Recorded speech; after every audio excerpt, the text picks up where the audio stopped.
It's 4 weeks since I returned from an incredible 8 nights, 9 days women's transformational detox retreat that was held in Rishikesh, India. And today is finally the most divine time, the most divine space, the most divine alignment for me to create this vlog to share snippets of what occurred in the retreat, how amazing a retreat actually is, and also that let this be your confirmation and your sign that if you have been considering taking and going on a retreat that takes you out of your familiar surroundings, out of your familiar environment, out of your familiar distractions. Yes, yes, yes. This is it. This is your sign. Because when you step out of the known and you step into the unknown, powerful, profound changes take place.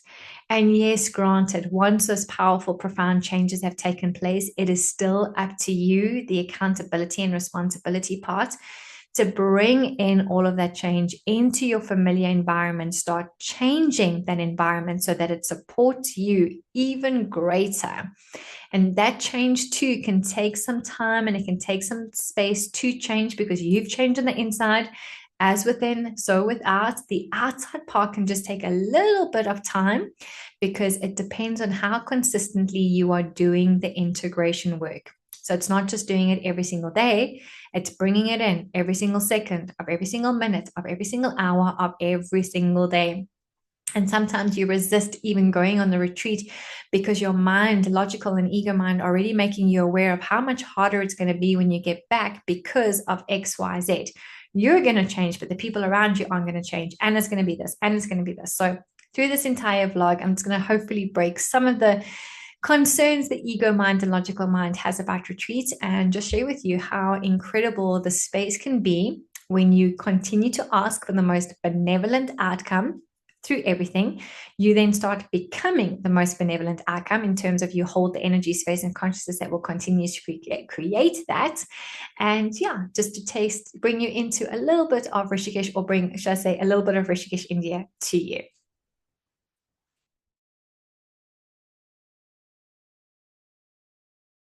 So it was an absolute given that my very first retreat experience was going to be in India. And when I say it was a given on a soul level. So I have traveled before because I was in the travel industry when I left school. I studied travel in college, worked in the travel industry for about 8 years, most of the parts of the industry except for the airline. And I got to travel, and travel is also within my transpersonal numerology chart. So it is something that excites my body and being. And I haven't traveled in a long time. So the reason India was a given was because in 1998, I received my very first Reiki 1 level attunement, which was and is the chakra rays. You get 3 symbols in Reiki level 1. And the chakra ray is a power symbol. So it activates a power. And this is a soul resonant power. It is a higher knowing power. And everything to do with India and Hinduism was activated within my energetic field. So I started attracting friendships with beautiful Hindu souls, got to know about Hinduism, got to really get a sense of why they chose to be vegetarian. And I know not all Hindus choose to be vegetarian. There are some that still choose to have certain amount of animal products. But I gravitated towards the Hindu people who were vegetarian. And I started just appreciating this respect for all sentient beings. And then my vegetarian to vegan path journey just evolved and is still continuing to evolve. So India got activated, and it was only a matter of divine timing. And even like from 1998 to 2024 is a long time. And I get, when I really pull back and I look at this from a higher picture, how everything so beautifully was put into place in order for this particular retreat that I went on to be my very first experience in Rishikesh, India. Because when India calls and you finally answer the call, that call will keep calling. You will keep being called back to India. There is, every time you go, there is something more that is activated within your being. And that is why you don't go to India to find yourself. You go to know yourself, because there are deeper levels of you, the true you, that you can access. So you get to know yourself on a more intimate level. And this is on a deeper consciousness level of intimacy, not a physical. This goes beyond anything 3D. It just blew my mind in terms of the energy that we got to feel and sense. So Rishikesh, India was my call to go and experience my very first retreat. And the only thing that I did know about this retreat was that it was going to be a women's only retreat, that there would be up to 12 people allowed, or ladies. There would be the two facilitators, one from Cape Town Retreat, Annie, and one from Namaste Retreat, Vici, and that we were going to be staying in the ashram. I hadn't even investigated the ashram. There was just this trust that was there the entire time. I knew that for the week before we had to stop coffee. Well, coffee was the only thing I had to stop because I was already vegetarian vegan, so I didn't have to cut out any dairy or animal products. And the awareness that we would each have our own room, because they stressed how important it was because of the amount of processing that we would do during the day, and they would always be together, that having your own room and own ensuite bathroom was a big thing. Fully appreciate that. I had no sense whether we were going to be staying on beds or on like mattresses or on the floor or whatever it may be. Again, a deeper trust. It was literally only the day before that I actually checked what the ashram was, where it actually was, like what area in Rishikesh it was, that who the living master was that resides in that particular ashram. He wasn't there at the time.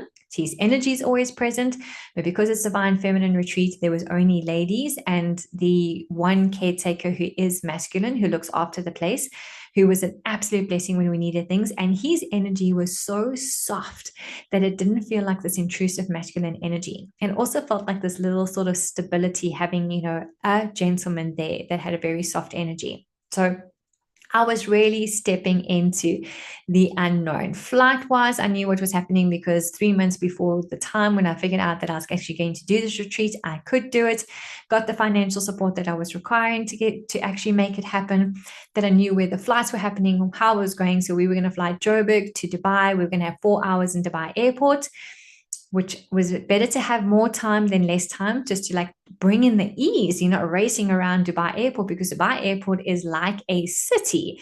So then we flew from Dubai to Delhi, had 4 hours in Delhi airport, again, getting through visa controls and things. We were grateful for the extra time and space, and we could really just enjoy the airport lounge or one of the airport lounges and have a beautiful vegetarian meal there, and also just feel refreshed and like we had a bit of space.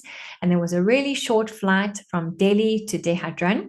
So short that as you get in the air, they're busy literally almost throwing the little snacks that they have to you. And then there's no time to collect whatever they give you, in terms of the refuge and things, because now we're landing. It is that short of a flight. It was an incredible experience. And then we arrived at this beautiful, recently renovated airport at Dehradun. Just such a tropical energy that was surrounding that particular part. And then we had a 45-minute car ride from Dehradun to Tapovan, which is where the ashram was. The ashram was off the main road, down sort of like little side valleys, beautifully located in terms of everything that you really wanted to get to in close proximity was there within walking distance. Even though we didn't get to go out the ashram a lot, sort of unsupervised, we had like maybe 1 or 2 opportunities towards the end of the retreat to go. And again, beautiful within walking distance, everything there. And this beautiful 3-story ashram, my room was 111. How does it get better than that? And talk about absolute divine synchronicities. And I'd just asked from the time I started booking for the most benevolent outcome for this particular retreat. And I think I became the most benevolent outcome because I wasn't even asking. It felt like this was just knowingly happening, that things were working out for me at every single level, including the day that I thought that I would have a massage because I had got an outside lady to have a massage. And because of the amount of people she had worked on before, I actually wasn't meant to have the massage because of all that energy. I got to have the massage the next day after the 2 facilitators of the retreat had had a massage. And I was in that space and energy. And I kind of looked at it because I'm a facilitator myself. It was almost like the universe knew to be in that particular energy and receive a massage through that energy. So everything, the most benevolent, divine experience. So what I did know about the retreat, besides just, those little snippets, was that it was a detox transformational retreat. So I knew there'd be meditation. I knew there'd be yoga. I knew that we would have our very own rooms because we knew that this was important. And especially me, even if I go away with family, I'm like, my own room, my own bathroom, please. Thank you very much. It's just the way I am. It is a preference, and own your preferences. Please don't feel bad for having a preference that someone's going to label you being spoiled or this or that. own your preferences. It is part of your soul makeup. And the reason also that I chose this particular retreat was because of the detox. During the great deception of 2020, my body just pulled on so much emotion and took on so much emotion that I was 9 kgs overweight. I did not feel comfortable. It wasn't that I looked fat to other people. I just wasn't comfortable in my physical body. I was still exercising and nothing was shifting greatly. I was watching what I eat, and being vegan, vegetarian is relatively easy, except now I know that I was having a lot of processed vegan foods because it was just easier. So now that has been completely cut out of my way forward. So I just knew that this was the reset, not the great reset, the soul reset that I required for my physical avatar to actually be the energy, space, and consciousness in order for us to move forward and to be so much in more greater alignment with our soul mission. So I knew that the first 5 days would be a fast. So the night that we arrived, or the day that we arrived, because we were all arriving at different times and spaces, we had a beautiful, beautiful meal that was freshly prepared by the facilitator, a beautiful, beautiful vegan meal. We all went into the temple to have our first orientation and introduction and welcoming into this beautiful temple that would hold the space for all the processing to come, for all the meditation, for all the yoga that would take place. And we got to share a little bit as to why we were there and what we hoped to expect out of it. And from that very first circle, I knew why all these particular women were there, why I was there, because we had grief to heal, and grief on so many different levels, whether it was grief from separation, grief from relationships not working out, grief from having lost someone. There was this grief that really needed to be healed once and for all. And collectively, it needed to be these 14 women come together with their energies in order for something absolutely magical to be released.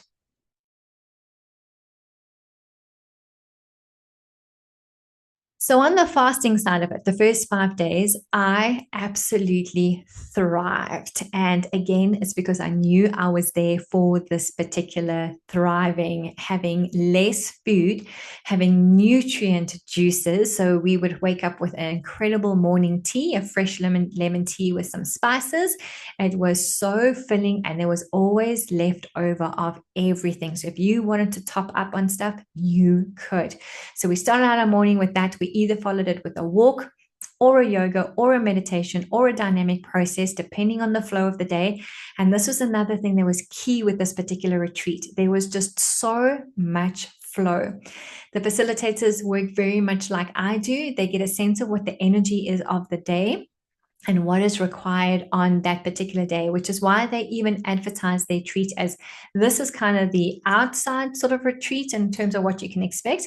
We cannot tell you what's going to happen on day 1, day 2, day 3, because we don't know. It depends on the group and what is collectively shifting and how the processing is absolutely going. So we would have that. We would then have our first juice, which would generally be like 10 or 10:30, a beautiful fruit juice. They were all different. I wasn't one of those ones who had my notebook down to actually take in the ingredients of each fruit juice, which at the time I just wanted to be so present with what was, the juices and just the entire process. And then afterwards realizing that was the only thing missing from my journals, like what particular juice did we have?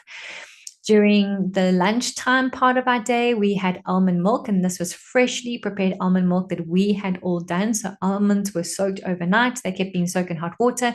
So it was so easy to just pop the skin off, and then it was beautifully blended. We either had a golden milk, which had turmeric, some other beautiful spices, or we had a chocolate milk, which was cacao.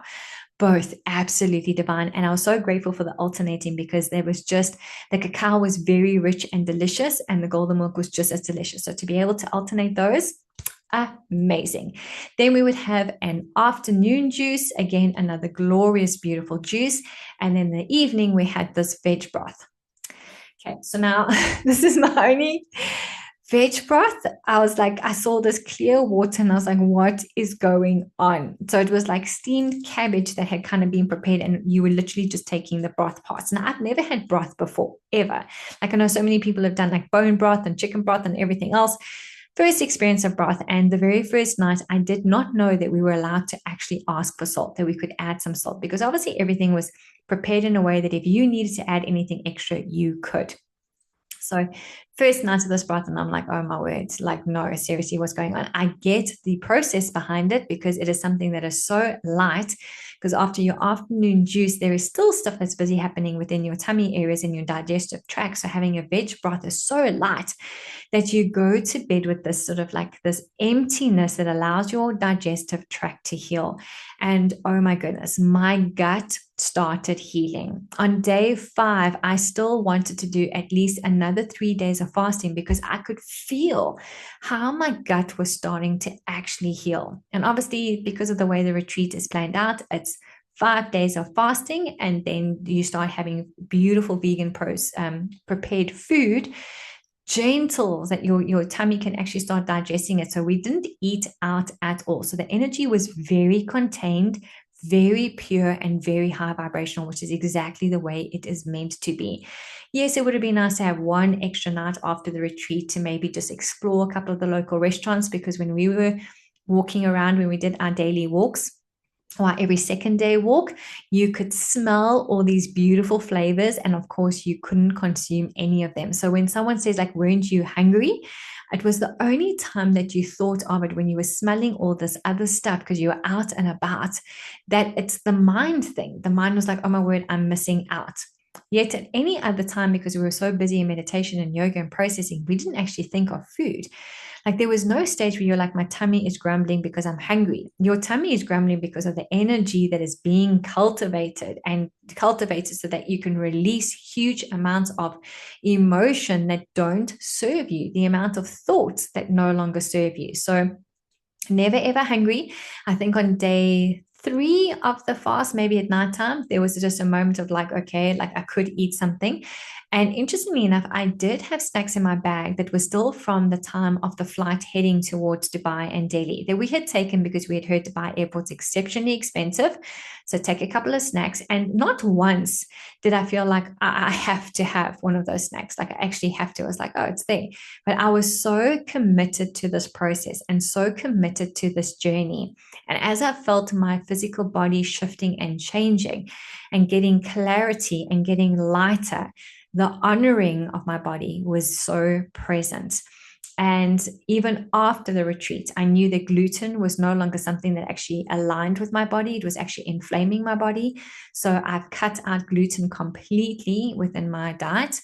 I am now strict vegan, meaning no more processed vegan foods just because it's easier, doing everything that is freshly prepared, and 90% freshly prepared at home, and always allowing for that 10% that should we go out, I can still choose vegan, I can still choose gluten-free. It's just that I don't know how it's been processed and cooked.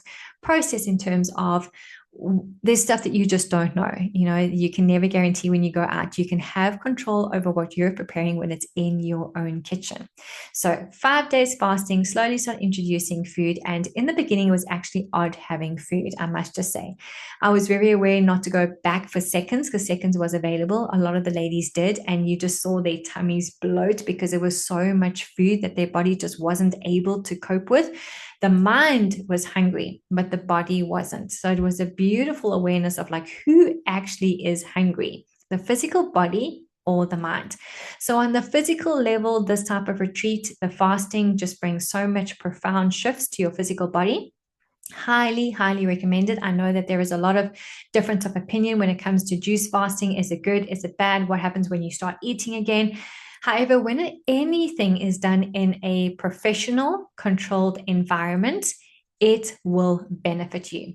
It's when people don't know what they're doing and they're just flying by like whatever, you can cause a lot of harm to your body, because you might not be getting the actual nutrients that you need in order to have these juice fasts, because these juices had all the nutrients we required in order to not feel hungry and to have all the physical sustenance we required to do the particular yoga, meditations, and even the walk. I mean, the one walk was quite strenuous up a beautiful hill, which I loved, being a fitness enthusiast. And you had the energy. It was actually quite amazing. So physical, incredible, got all the results I required. lost the 9 kgs when I got back and started just reintroducing different types of food and wasn't fasting as much, even though I still do a lot of intermittent fasting. I only put on 1.5 kgs, so still way under the weight that I was, and at a physical weight that my body actually feels comfortable in. It is thriving now. So how does it get even better than that? The emotional aspect of this particular retreat was releasing through the dynamic processes that we did. The dynamic processes are part of Osho meditations. So, the ashram, the living master, is very much a follower of Osho, as well as a lot of the people who go to that particular ashram. So, dynamic processes and dynamic meditations are active meditations where you are moving your physical body. You're also using your throat chakra a lot, whether it is through a word, through humming, through just getting some form of a sound out of your throat chakra, not necessarily sentences, in order for certain things to be shifted. So these we did a lot of, and it was profound on so many levels, and it's what brought all these emotions that were no longer serving us to the surface in order for them to be released. So even though we were sort of checking in with each other and just seeing how the processes were, there wasn't too much diving into it because the emotions were starting to actually melt, which was huge. And I shared that grief was a particular emotion that all of us felt on some level or another. I hadn't realized that I was still carrying a lot of grief and sadness from the passing of one of our dogs who transitioned in April this year. So it was very quick and very sudden. Bella, when she came back from having her nails trimmed in January this year, just didn't look right. She was battling with walking. She was just out of sorts. And we have some awareness as to what could have happened, and we just kind of left it open and just honored Bella and her journey more than anything. And there was days where she could walk and there were days that she couldn't walk, and she was on some form of medication that was assisting with neural pathways because there was something with the nerves in her back. Eventually, when they did the x-rays, they could see what was going on, like her spine had deteriorated and there was, some stuff going on there. So we put on all the things that we could. However, this was her path. This is the way that she was meant to just transition. And I sat with a lot of guilt because the day that I knew that I had to assist her to transition, she could no longer use her back legs. And because she just wasn't the doggy that was strong on her front legs, she was incredibly strong on her back legs. She battled to actually pull herself. And I know everyone had the point of view, if you give her time, she can do this. And there's also a knowing, like there is a knowing that comes in that you're just so aware that it doesn't matter what everyone else's points of view are, you have this knowing of what's required. So on a Sunday, 7th of April, I walked into the vet and I was like, please, like, it's time to let Bella go. Can we please put her down? And he said, no. He said, I've seen dogs recover from this miraculously. Dogs that are worse than Bella recover, just leave her here under supervision for 48 hours. I reluctantly agreed because I could feel my knowing inside and I could just see Bella, and I let go. And I know that this is still something that on the retreat I was working with in terms of the self-forgiveness, letting go of the guilt, because that was where all this grief was coming in.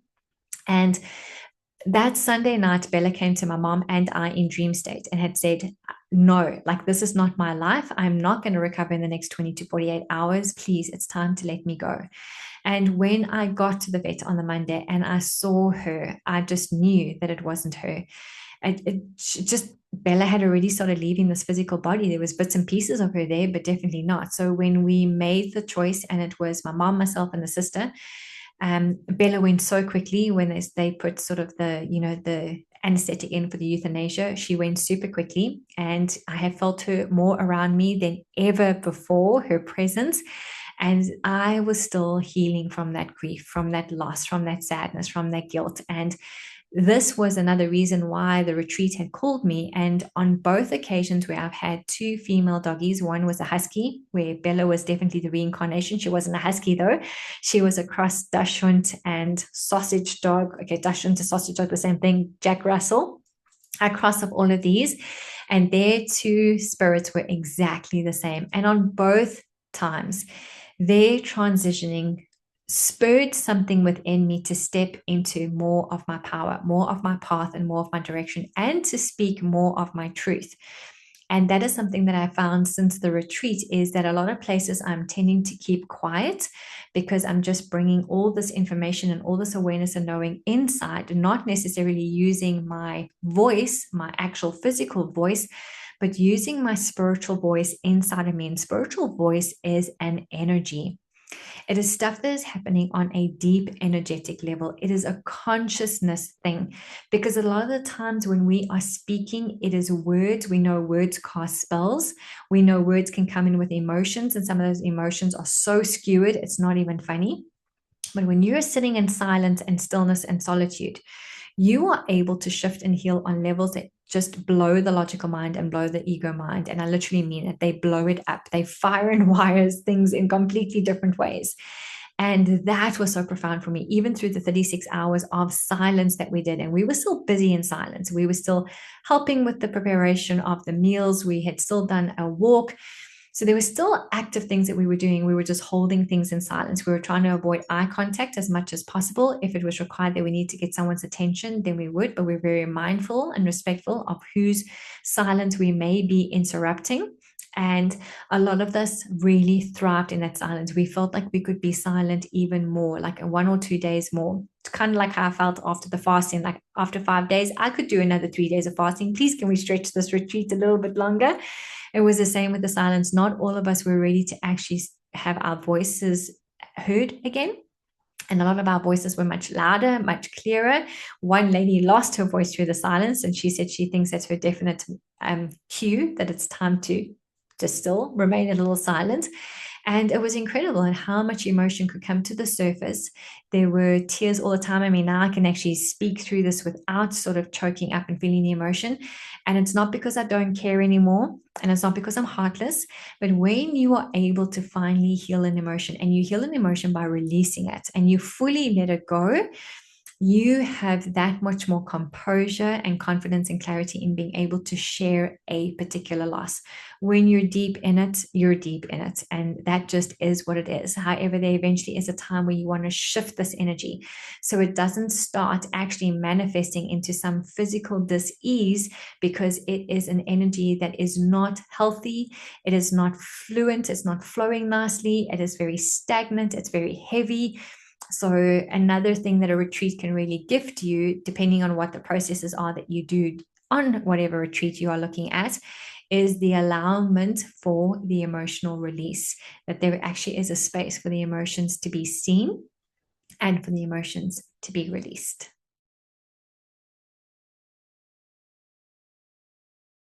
And last but not least, the spiritual consciousness awareness aspect of this particular retreat.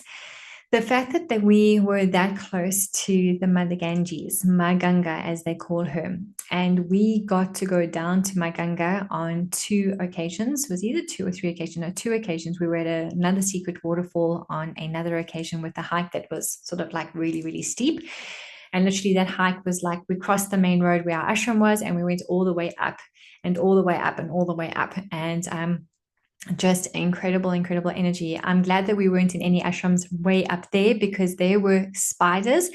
And that was another thing, is that we weren't actually allowed our phones on many occasions. I think twice when we went out, we were allowed to take our phones with us. So one of those was Arti. We got to experience Arti. We got to take pictures of it. At the end of this particular vlog, you'll see a 90-second clip of just sort of all the little snippets that we got to put together with my pictures, other people's pictures, just to get a sense of everything. And I was so grateful. In the beginning, I was frustrated because I've just become so like in love again with photography and taking pictures with my phone and, getting a sense. However, you are so distracted when you are taking pictures with your phone, particularly because of the importance of this retreat and what it was there to serve in terms of the transformational energy. It was actually nice to walk around and experience something present without getting the phone to quickly take a picture of. 2 facilitators, or the one facilitator, she had her phone. I can't remember if the other one did. So she was taking the pictures, which I was really, really grateful for. And I mean, she's been running these retreats for 9 years. So, there is a different level that's actually taking place for her. And so when we were doing this hike, they were all like these, big spiders and big spider webs. And I was like, okay, we're very in communion with nature now. And I was like, that's your territory. This is mine. And just to be able to see it, and the amount of butterflies that were present, all different colors, was just so beautiful. And we know butterflies are the symbol of transformation, of change. So to have that very present with nature was just incredible. And the healing energies of my Ganga, a lot of people view my Ganga as very low levels of consciousness because a lot of people bathe in her. But that is much sort of like, in the other part of my Ganga where we were relatively high up, quite close to the Himalayas. So my Ganga there was much cleaner than it is sort of like down the way where, people are doing their stuff in there. And she is the feminine energy. She is the divine feminine, like the Shakti energy. Shiva is the divine masculine energy. And in Hinduism, it's always these two beautiful energies that are governing things, the divine masculine and the divine feminine. And it really is bringing this mergence together, the divine feminine and the divine masculine together. And that's where the mother father energy kind of got very warped in terms of Christianity and certain religions. And then you bring us into 3D society, and it's just, it's warped. That's the best word that I can describe it. But when you tap into the presence of divine feminine energy and divine masculine energy, and also the amount of extra dimensional and extraterrestrial ET energy that was felt by me. I don't know if it was felt by everyone because I happen to be an interplanetary soul, intergalactical soul. So Earth is not my home. I'm not an earthbound soul. This experience is an amazing experience, except I'm not attached to it. I don't want to come back to Earth over and over again. And I'll definitely make a different soul choice when I transition this time around.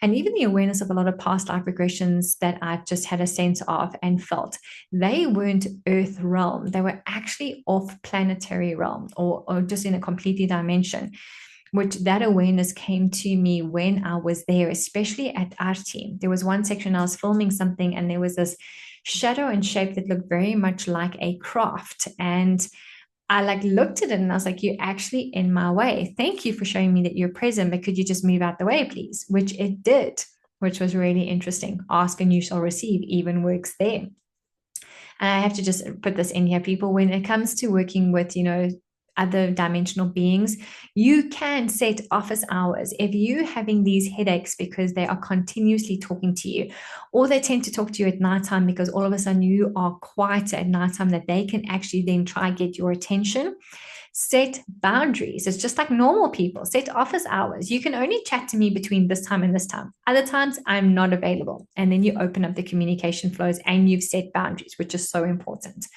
So the spiritual energy, the consciousness energy, the awareness of energy, it depends on where you are at when you go to Rishikesh, India. So I'm so grateful that I have 26 years of experience behind me in terms of spiritual mentoring, receiving and giving, being a self-mastery facilitator, having been an energy facilitator, and working with clients. I really do feel that because of that, my experience was slightly deeper on the spiritual level, where a lot of the other ladies, it was the physical and the emotional that they received so much support and so much awareness around.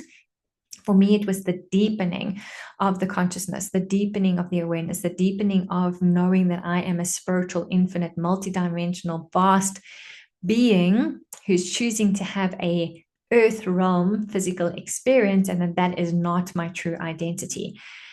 There is also a humbleness that you feel when you are in Rishikesh. And again, I don't know if this is in all parts of India. There is definitely was a humbleness, a gentleness. So again, even though there was toot toot while you were through sort of like the markets, it was just them letting you know that I'm behind you, I'm on a motorbike, or there's a car, or there's something. There was never aggression, ever. Even with cows that are busy walking your way, or bulls that are busy walking your way, they have their path. If you are in their path, they are going to let you know about it, and it's not aggression. It's just, hey, this is my path. What are you doing in it? And if you walk around them, it's absolutely perfect. So you've got the divine chaos, as I described. You've got the dogs, you've got the cows, you've got the bulls, you've got the monkeys. Every now and then I saw cats and kittens. You've got the people, there's the motorbikes, cars. All of this divine chaos is just in somehow some divine order. And again, there is no lack. There is nothing that looks like it is out of food. The shops and the people who own the hotels and the things have always got water outside. They've always got some form of food, even outside our ashram. We had Mr. Brown, a big bull who was having all the offcuts of the veggies from the fruit and veg juices, the fruit peels, the things. I mean, there's certain things that Vita, the caretaker of the ashram, knows that Mr. Bull did not, Mr. Brown. Mr. Brown the bull did not enjoy, and there were times where Mr. Brown would sit outside the gates of the ashram, and if we wanted to go out, we're like, oh, okay, no, he's it. I mean, he was a big, big bull. And again, you didn't feel the aggression of that. He was just like, okay, well, I know there's food here, so I'd like some food. Can I have some food? And even when we were there, Diwali hadn't started just yet. Diwali actually started the day that we were leaving. There were fireworks that were going off, that they were practicing fireworks, and there was no skittishness with the dogs and with the cows and with the bulls, nothing whatsoever, because they've grown up in that environment. It's not foreign to them. So that was very, very interesting. We also had this beautiful soul, a doggy called Kali, a black dog that sat and slept on the mat outside the ashram. And she would sometimes go a little bit further down towards the dead end part at nighttime, closer actually to the temple area, which I've only just acknowledged now. Ashram during the day, and then at nighttime, she would kind of just like, go to where the temple door was. And that was the other thing, is that, the ashram was left open. So doors were closed, but they weren't locked. We locked the kitchen area. That was the only thing that did get locked. We could lock our rooms. However, everything else was kind of open. And I must say that, coming from South Africa, we have a lot of fear energy because of the disrespect of other people's property that we have here. And you're constantly feeling like you're checking your shoulders, you're constantly making sure your doors are locked, that your cars are locked, that your security is on, and things like that. So a couple of nights when there was banging noises, and it was just because it was the wind, and there was certain doors that weren't closed or latched properly that were banging, you wake up thinking someone breaking in, like, it's your first thought pattern. And Vici, the one facilitator, said that she was so aware of this fear energy that we sat with as South Africans. I mean, some of these South African ladies have moved away from South Africa. One was in the UK, or lives now in the UK. One lives in Costa Rica. The others were mainly from Cape Town, and there was a few of us from Johannesburg. So there is just like this jumpiness that tends to happen. And she realized like it doesn't soften our energy. And especially as females, where, as females, we're meant to carry the soft, not weak, soft, strong energy. And because of our particular environment, we don't have the softness. We have the sort of harshness. And I feel it. I mean, 4 weeks being back in this particular energy in Johannesburg, my face is sort of getting all these sort of like wrinkles again, because I realize I'm sort of like, like I'm feeling the intense energy that's around Johannesburg. And I'm like, wow, this environment is so not suitable. And what would it take for it to change? And if it doesn't change, well, then what would it take for me to be able to move out of this environment and move somewhere different? And those are just the deeper awarenesses that you start having. On the consciousness awareness, you have a greater awareness of the emotions that you're entertaining and those that you don't want to entertain. And again, what your physical avatar requires in order to thrive. And this is where I'm going to say less is more. So we really require less food than we think we do. Intermittent fasting is an incredible gift. If you can be aware that you are consuming sentient beings, if you still follow a carnivore diet, or I'm going to say a cannibal diet, because ultimately you are in one way or another doing adrenochrome, because these beings are being tortured when they are being killed, and there is adrenochrome in their blood because of that. So when people say that they're going to do the 30-day carnivore diet and they're amazing, they've never felt better, it's the adrenochrome. So you may as well be torturing little children like the pedophiles and the Illuminati do in order to get their kicks for adrenochrome to stay younger and to stay healthier. It is short-term lived, and dark magic comes with a price. Light magic never comes with a price, ever, ever, ever. It's the dark magic, because if you stop using adrenochrome, you age very quickly and you everything starts to pack up in your organs. But that's a completely, completely different situation and has nothing to do with the Rishikesh retreat. So bringing in the lightness energy, I just want you all to be aware of in terms of what are you doing to your physical avatar? How much lighter can you make your physical avatar in order for you to thrive in your soul's growth, your soul's expansion, your spiritual evolution, because that is why you are here. And yes, of course, it depends if you're an earthbound soul, because then you're just going to keep rocking up here on earth, keep thinking that you need to redo things, keep thinking that you need to achieve this and that and everything else. Or if you are an interplanetary soul, an intergalactical soul, or even an angelic soul who just knows that you're here to hold in certain energy, frequency, and light, and that's all that you're here for. You're not here to get attached to the earth game and the earth realm, and not here to save humanity. You're here to make humanity more aware of things, but if they get it, they get it, and if they don't, they don't. So on a retreat level, spirituality, consciousness level, you can really blast through tons and tons of levels, and you can actually go up the levels of initiation that much quicker because of the work you're doing in an unfamiliar environment where you really can tap into the mystery of the unknown.